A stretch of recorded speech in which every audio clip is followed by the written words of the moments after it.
Assalamu алейкум, урматтуу кыргызстандыктар. Амансыздарбы? Эгерде азыр бизди YouTube каналыбыздан көрүп жаткан болсоңуздар, сиздерден бир сураныч. Бул видеону жалпы кыргызстандыктарга бөлүшүп коюңуздар, сураныч. Анткени мендеги маалыматтарга караганда бул бир эле айыл аймактарда эмес, жалпы Кыргызстан боюнча болуп жатканы белгилүү болуп жатат азыр. Бизге ушундай маалыматтар келип жатат. Ошондуктан мындай уурдоо же болбосо мындай элди тоноолорго жол бербешибиз керек. Кечеки видео тартып аткан учурубузда көп маалыматтарыбыз аз болчу биздин колубузда. Андан кийинки мага келип түшкөн маалыматтар менен азыркы учурда 8 миллион киловатт бир эле райондун өзүндө 8 миллион киловатт разница болуп атканы жөнүндө маалымат келип түшүп атат. Эгерде бул видео чыгарылыштан кийин дагы башка маалыматтарды биз жарандардан ала турган болсок, аны дагы сиздерге жарытып бергенге ар дайым аракет кылабыз. Эл билсин долбоору жалпысынан ушундай коррупцияларга элдин, мындайча айтканда, элдин дагы эң карапайым катмары бар да. Ошол эң карапайым катмарын акысын уурдоого, аларды кекетип же болбосо алардын акысын бербей койгондорго каршы күрөшөбүз деп өз алдыбызга максат койгонбуз. Бул максатыбыздан биз эч качан кайтпайбыз. Жемкорлорго, коррупционерлерге же болбосо мамлекетти карапайым катмарды тонойм дегендерге эч качан жол бербегенге ар дайым аракет кылабыз. Жалпыңыздарга рахмат туугандар. Буйруса бул жагыны толук чыгарылышыбыз аркылуу көрүп, түшүнүп алсаңыздар болот. Аягында айтарым, ушул видеону бөлүшүп, жалпы кыргызстандыктарга жеткирип коюңуздар.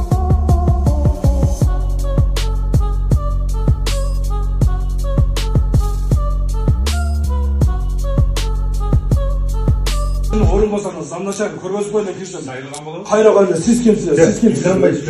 Мен өзүм үчүн сүйлөйм. Мага өзү кимсиң, анда мындай. Сен кимсиң мага? Сен кимсиң мага? Онда мен атым айттым азиретте. Ишин кыл онда мен. Нормально. Мен сага жолу жол көргөзүп коюм атам. Мен иштебейм, мен сага айттым, мен иштебейм. Эмне кылган кайра мен соттойсуңбу сен?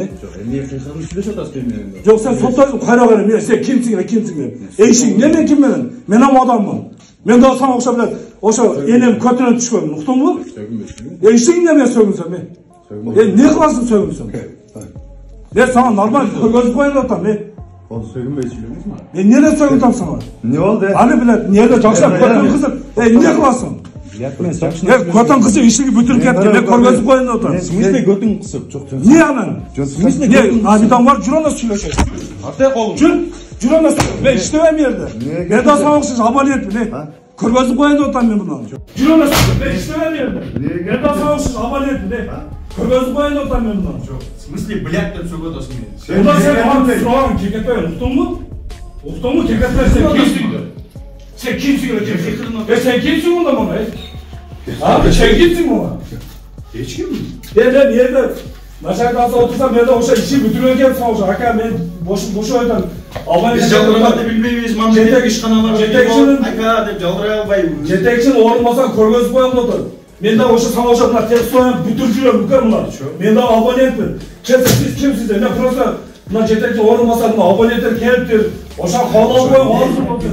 Сиз кимсиз? Мына алсам болобу деп. Сиз ким боласыз деп сурадым. Мен айттым, атым азыр мен жерде иштебейм деп атам. Сага мен айттым, мен ошол жетекчи орунбасар көргөзүп коюм атам. Мага катып алгым келген. Мен да сага ошо абонентмин. Мен да ошо иштерди бүтүргөнү келдим. Ошондо мен деп сөйгөт атам. Түшүндүңбү? Мага аны сен кимсиң? Ким экенин азыр көргөзүп коюм. Эчкечи таанышым келди ал менен. Таанышабыз деп коебуз. Ошо маселе жок анысы. Өзү мага бер сиз ким? Мына алсам болот, мына баары ал карма, эмне кыласың? Карма мына. Карма. Мага характер көрсөтсүң де. Мен ишкана бул эле эгиз эмес. Мен да ошо сага окшоп мына бүтүргөнү келдим. Мына дайкан келсем мына ошо төлөгөн ушул бүтүргөнү келдим мен да укам. Мына жакша бүтүргөн келди, мага өтүп сүйлөгөн. Болду, мына жетекчи орунбасарым мен көргөзгөнү келип сага. Сүйлөдүмбү, сөктүмбү. Жок, сиз кимсиз деп. Жок, сен менен телефонун камерага жагып алып эмне кирдиңиз бе? Максаты эмне кыласың? Блогер болсо өзүңө блогерсиң. Мен блогер эмесмин. Kim aytdın? Yok onda sen nemen soracaksın. Ben sana Caş'tan ben aldım. Hazır ben işleyeyim. Ben lav kurgaz boğanı geldim otam. Ne bilet dep söylüyorsun? Hayır abi siz kimsiniz? Siz kimsiniz? Ne bilet dep söylüyorsun? O otu keketmeyin ben. Sınırsız sen beni söylüyorsun. Aman keketmegin dep aytasın. Yok sen birinci başladan siz kimsiniz? Kimsiniz? Bilet dep sökten sen mi ben mi? Sen söyle beni. Ne bilet dep söksen bolayır beni lичностьimdi. Niye beni sokma? Sen niye beni sorarsın? Ulan eşke çıkar gazlar bu Sen ben senin için ne? Eşke çıkar gazlarından Şuna mı razı tutuyor? Benim kabinetinde kullanmıyor da nasıl Sana kullanmıyor? Caş'a çok durmaz mı sen? Bol paketi yıllarında. Kimsiz dep soradın? Ben hazır etmeyeyim. Ben yerleştirimde cebecinde olmasa da ayıttın mı? Uzakta işte isteyen soradın. Ben işlemem dedim sana. Tuna adam kilo mınar alsam bol olacak. Aga lичный soradan uzakta. Yok hoca da ayıp olsun. Hadi bana bundan da beda savaşmış. Abone et. Beni hoşa savaşa bırak. Takmeni bütürerek. Bundan da sen bir yere o yok. Bir almasam Zagresiyanızda benden olur. Yok ben sana ayıpsam. Hayır abi siz kimsiniz? Beda hoşa savaşmış. Abone etmeyin. Bilet demiş gerek de erkekti. Bilet dep sökmeyi erkekti. Ölçüle telefon. Emneye ölçü. Telefon kapaymış. Hiçbir ölçü. Özün camından kapaymış. Erkekti. Bilet dep sökmeyi erkekti. Ölçüle telefon. Emneye ölçü. Telefon kapaymış. Bir ölçü. Özün camından kapaymış. Yerine neykelden telefon var canlı var. Maksat da süreç mi var? Süreç önüne geldi. Süreç önünde telefon. Türk ettin onu süreç. Yok bunu akım telefon toptan geldim sen. Bu ne bakıyorsun? Ha? Onu da Türk dedik. Bunlar tanımayın mı oluyor? Sana ne caşiler onlara kaçma. Tuval, özmürtü, telefon canlı falan lazım. Ölçü telefonu mu? Sana şunu yaparsın. Mesela sana bir asıl utağı. Kim? Mağa şöyle yaptık mı onun için oldu sana. Ben şurada söyleyeyim ben. Ben kabinetinde özür çıldırlayıp hadi içine çık. Anam kim kaynak geliyor. Kelo telefonu oradan durar. Bundan olasın. Olbayı. Olmayıp telefon canlı. Tahta görüyoruz. Ha? Tahta görüyoruz. İşim olmaz bak bu ne kabinetim. Amerika kabinet. Evet yeni kabinetim. Ben oturamazdım. Mesela ulusat desem tartarsın. Ulusat desem tartarlar. Assalamu alaikum урматтуу көрүүчүлөр. Азыр биз Кара Суу шаарындабыз. Кара Суу шаарын жанагы РЭС деп коебуз. Ошо электр тармагын тейлөө боюнча келгенбиз. Бул жака эмнеге келдик? Биринчи маселе азыр жалпы Кыргызстанда эле жанагы счетчик показаниялар туура эмес көргөзүлүп, кагаз түрүндө башка, фактически башка көргөзүлүп аткан жөнүндө маалыматтарды алганбыз. Кече биз интернет тармагына видео жайгаштыргандан кийин аны 100 миңдеген адамдар көрүп, анын комментарийлеринде айткан, что бизде дагы ушундай болуп атат, башка областтарда да ушундай болуп атат деген сөздөрдү калтырышкан болчу. Ошондуктан биз кайрадан бул жака келип азыр эмне үчүн мындай болуп атканы, эмне себептен счетчик показаниялар туура эмес көргөзүлүп атканы жөнүндө мындай жетекчилигинен бир аз кабардар бололу деп келгенбиз. Азыр дальше көрөбүз эмне болор. Эндеке амансызбы? Атым Али, фамилия Мергешев. Журналист болом. Жетекчилик барбы? Бар. Чыгарып коюшпу. Айтып коюшпу, бизде келгенибизди. Assalamu alaikum аке. Кандай амансызбы? Кече бир жаран катары келгенбиз. Бүгүн биз журналист катары келип атабыз сизге. Кечеки маселелер боюнча, кече бул жерде болгон жагдайды биз интернетке жайгаштырганбыз да. Анан аябай көп адамдар айтып атат да, бир эле силерде эмес. Эмне маселе? Жалпы эле ошо жанагы счетчик показанияларда жазылганы боюнча туура эмес болуп атат. Жалал Абадта, Таласта, Ошто, Бишкекте, Ысык көлдө ушундай эле кайрылуулар бар да. Анан где-то 24 саат болду кече мен келгениме. Билбейм, сиз кайсымала кетип. Видеону жайгаштырганыбызга где-то 12 саат болуп калды да.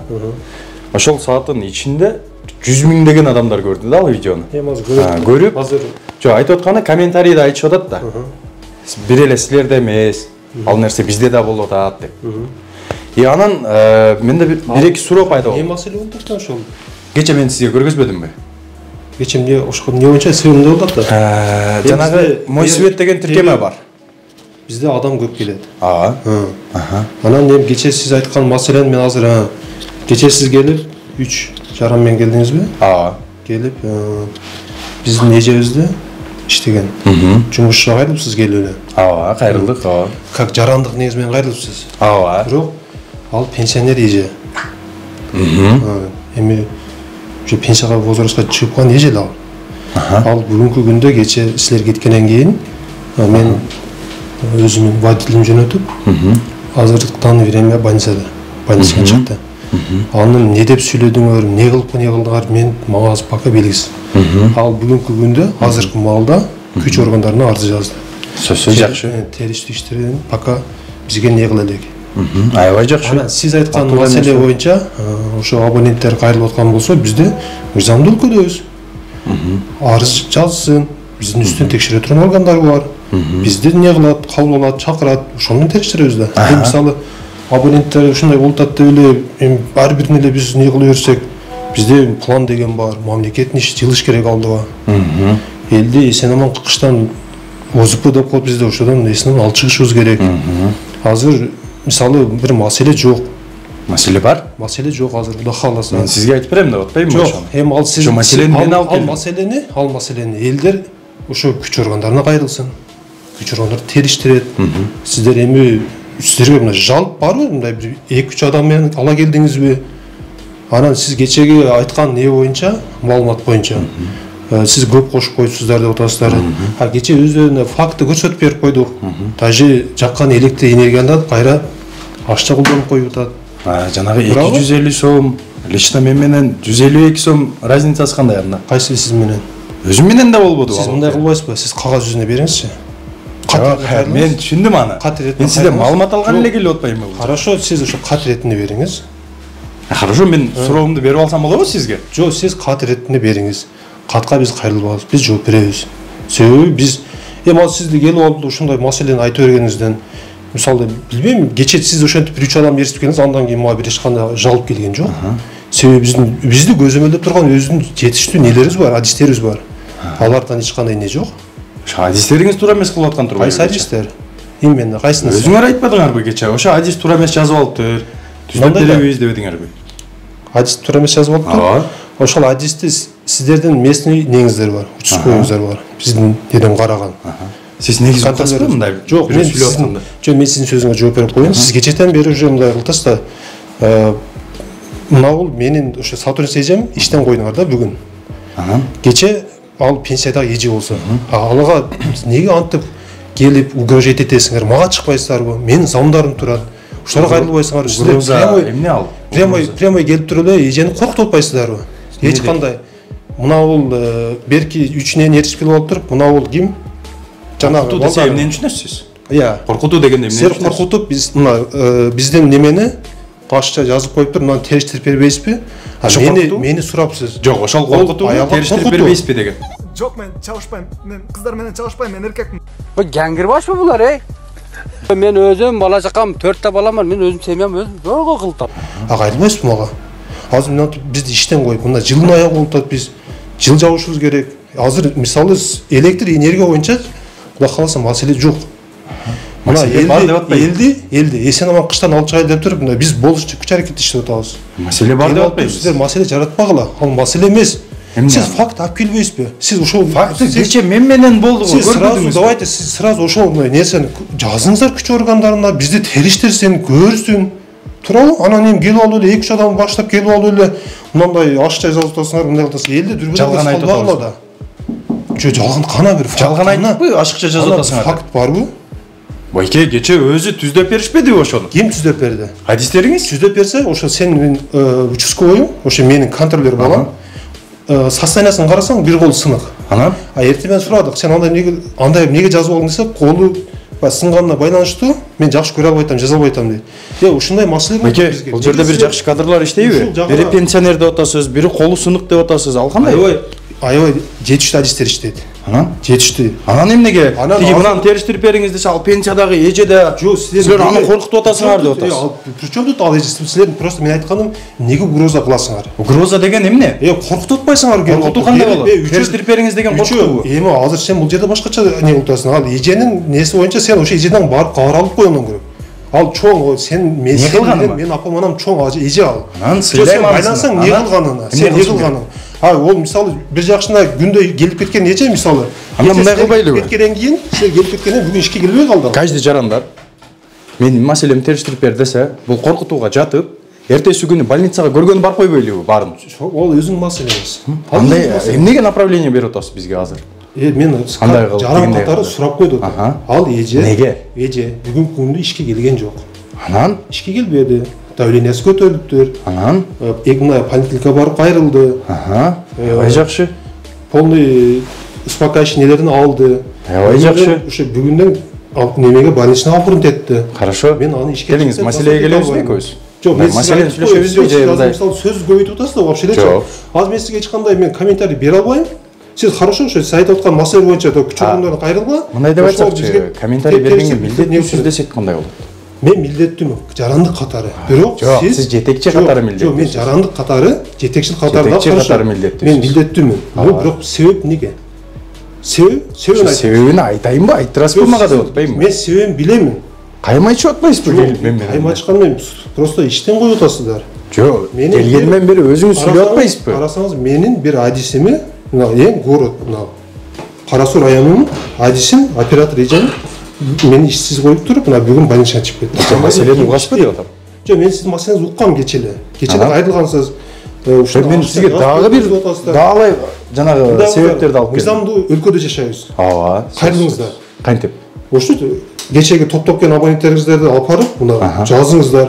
Бизге чакырат, мына тиешелүү кайрылуу кайсыл структура аркылуу болот ошондо силерге? Эми өзүңүз билесиз аны мага караганда. Билгеним үчүн жаныңызда турам да. Жок, ошо өзүңүз билесиз анда. Ошо билгеним үчүн сиздин жаныңызда турам. Мен менен эмне маселеде келдиңиз? Ошону айттырасызбы деп атпайм. Мен сизди айтып атпайм, мен сизди уккам кечеле. Укпайсызбы да? Жок, мен уккам. Укпайсызбы да? Мен башка эч кандай силерге комментарий бере албайм. Канча абонент бар Кара Суу району боюнча? Аны билбейт. Мен билем. 63 000. Ооба. 63 000 абонент бар. Общий. Ар биринде разница 100 сомдон болсо кандай болот? Адашасыз. Канча миллион болот? Адашасыз. Канча экен? Жакшына маалымат алып билбейсизби? Ошо канча? Андан көп. Канча? Мен башка маселем жок. Мен билгеним 63 000. Максат, сен якын, мен кагаздарымды даярда. Мен сен менин кайын айчкан ишим жок. Тура түшүнгүлө. Айтып атам го, жазгыла, кайрылгыла. Эмне кылып атканыңызды өзүңүз түшүнүп атасызбы азыр? Эмне кылып атканым? Мындай жетекчи мындай чечкиндүү болуш керек деп айтышат билесизби? А мен эмне кылайын? Азыр эмне кылып атасыз? Жок, мен айтып атпаймын, жазбайсыңар кана бир адамдар кана. Сизге так ана суроо. Сизге кайрылыш үчүн кайсыл структура аркылуу кайрылыш керек? Жок, эмне аны мага жакшы билесиз деп атам. Ошо билгеним үчүн жаныңызда турам деп атпаймынбы? Сизге түздөн түз кайрылсам болот. Сиз айткан абоненттер кана, алып келгиле, көрөлү, базадан салыштырайлы. Анан эми келип алып турөлү. Баягы 2-3 элди топтоп келип турөлү. 2-3 эмес, битте болсо да эл. Кана ошо эл, алып кече. Кана ала келдиңби? Кече чечтиңизби ошо маселени? Мен чечтимби? Лично чечтиңизби? Чечпедиңиз да? Лично мен чечтимби? Сиз чечпедиңиз да ошо маселени? Ал маселе чечилген маселе. Анткени сизде чечкиндүүлүк жок болуп атпайбы? Чечилген маселе ал. Ал сиз айтып атпаймынбы? Кандай? Сиз айткандай болбойт. Мисалы мына камерага сиз дагы сүйлөсөңүз болот. Мен дагы сүйлөсөм болот. Кечеки байкебиз айтып аткан кечеки фактор менден 152, дагы бир баладан 200 сом, дагы бир баладан 217 сом. Кагазыңыз кана? Биздин кагаздарыбыз турат. Кана? Медиадан аны беребиз. Хорошо, ошоктон анда териштирип. А сизге суроо бербейби мен? Жок, мен сиздин сурооңуз кечеле укканмын. Жок, башка суроо болушу мүмкүн. Дагы башка ишим бар да азыр. Бул жалпы Кыргызстан боюнча болуп аткан болсо бул окуя. Сиз ошо министрликтин кабары барбы деп атам да. Жалпы Кыргызстан боюнча болуп аткан. Ошо видеонун түбүндө комментарийни окубайсызбы? Эми эл да ал. Эл жазат, майлы. Элдин жазасы бар. Силер эл төмөндөтпөгүлө? Эл бизге сын пикир айткан сайын биз оңолобуз. Мен элге окула да ошону көргүлө да. Элге мен сөзүмдү бүтүрүп алайын. Элге эч кандай нем жок. Эл жазсын. Биздин минустарыбыз айтса ошону оңолобуз. Туурабы? Адамга толку мактоо боло берсе андай жунтуп калбай жашайбыз. Бизге мактоо. Бизге сын пикир айтсын биз оңолобуз да. Айтып атпаймынбы келип? Жок, аны сиз кече айтылган маселеңиз хорошо, ана кагаз жүзүндө бериңизчи деп атам. Азыр мен Ташеривке бардым да. Барыңыз? Сизде Азирет деген адисиңиз бар да, кече жаныңыздан чыккан. Азирет бар? Бүгүн больничный экен. Азирет ал мага 2-3 күн мурун келген. Бул жака отчетко келгенде мен оорутам деп кеткен. Больничный кагаз бар, Ал мага больничный бүткөндө алып келип берди да. Ошо больничный кагаздары өз чыкканы боюнча бүгүн мага юридический тиркемелери бар. Мага келгени 3 күн болсо, кече дагы ушул жерде силерге жолугуптур. Хорошо, ошол күнөн эсептеп туруп 10 күндө кабар алдыгына. Орун болсаңыз, замначальник көргөзүп койгон киши айрылган болот. Кайра кайра сиз кимсиз? Сиз кимсиз? Мен өзүм үчүн сүйлөйм. Мага өзүм кимсиң, анда мында сен кимсиң мага? Сен кимсиң мага? Онда мен айттым Азиретте. Ишин кыл онда мен. Нормально.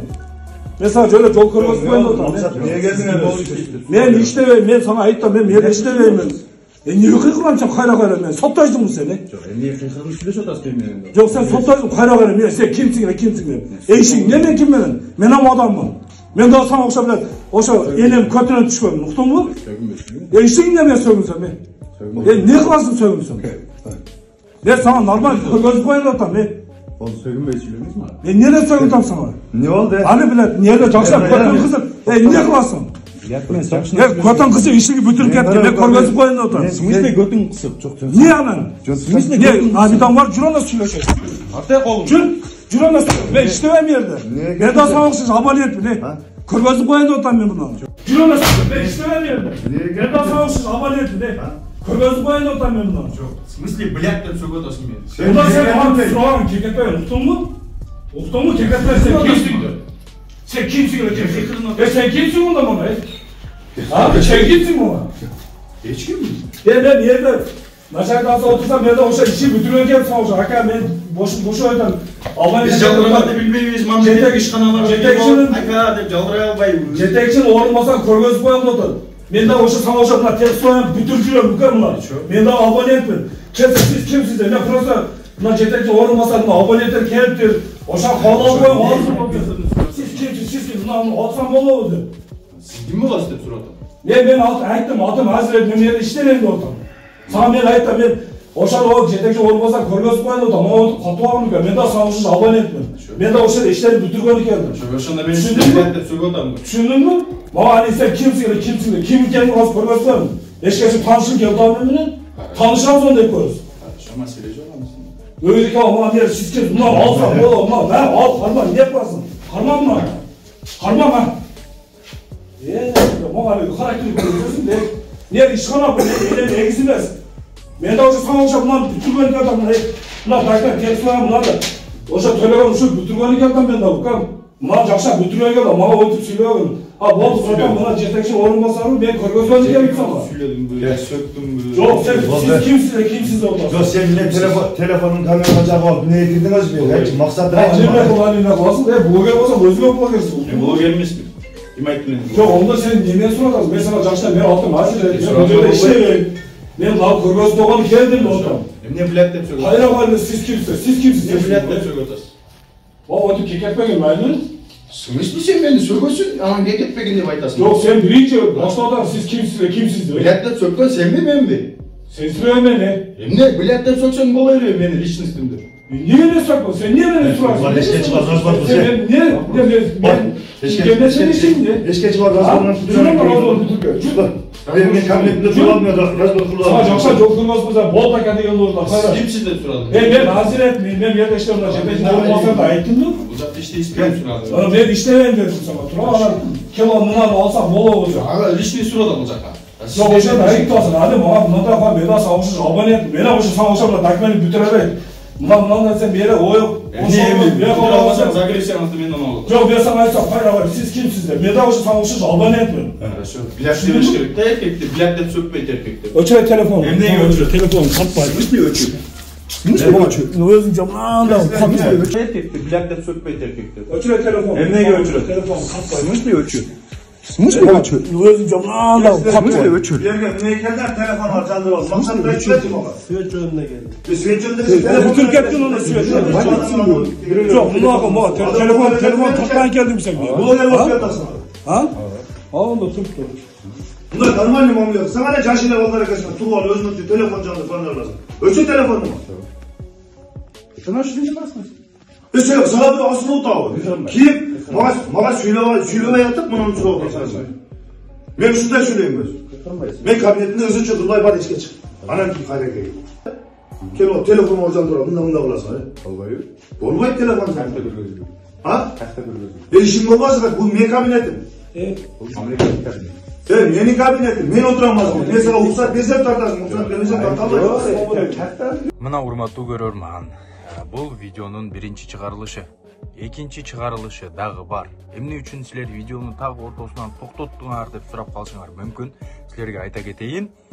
Биз видеону монтаждап отурган кезде бизге дагы маалыматтар келип түшө баштады. азыркы силер кадрда көргөн Азирет байке жөнүндө, андан сырткары Мухаммед байке жөнүндө, андан мурда иштеп кеткен жетекчинин орун басары десе Азирет байке уже түшүндү. Азирет байке мурда орун басар болуп иштеген. Андан сырткары мурдагы жетекчилери жөнүндө дагы маалыматтар келе баштады. Ошондуктан биз бул маалыматтарды чогултуп силерге экинчи чыгарылышта тартуулайбыз деп чечтик. Мухаммед байкебиз жөнүндө кандай маалымат бар деп кызыккан адамдар боло турган болсо мен айта кетейин. Убагында жергиликтүү бийлик депутаттардан, ошол шаардык депутаттарынан бир зым үзүлүп калган үчүн булар 800 миң акча алышкан. Бирок тилекке каршы 800 миң бойдон жетип барган эмес. Аны бизге кагаз түрүндө документтер менен маалымат берген адам бар.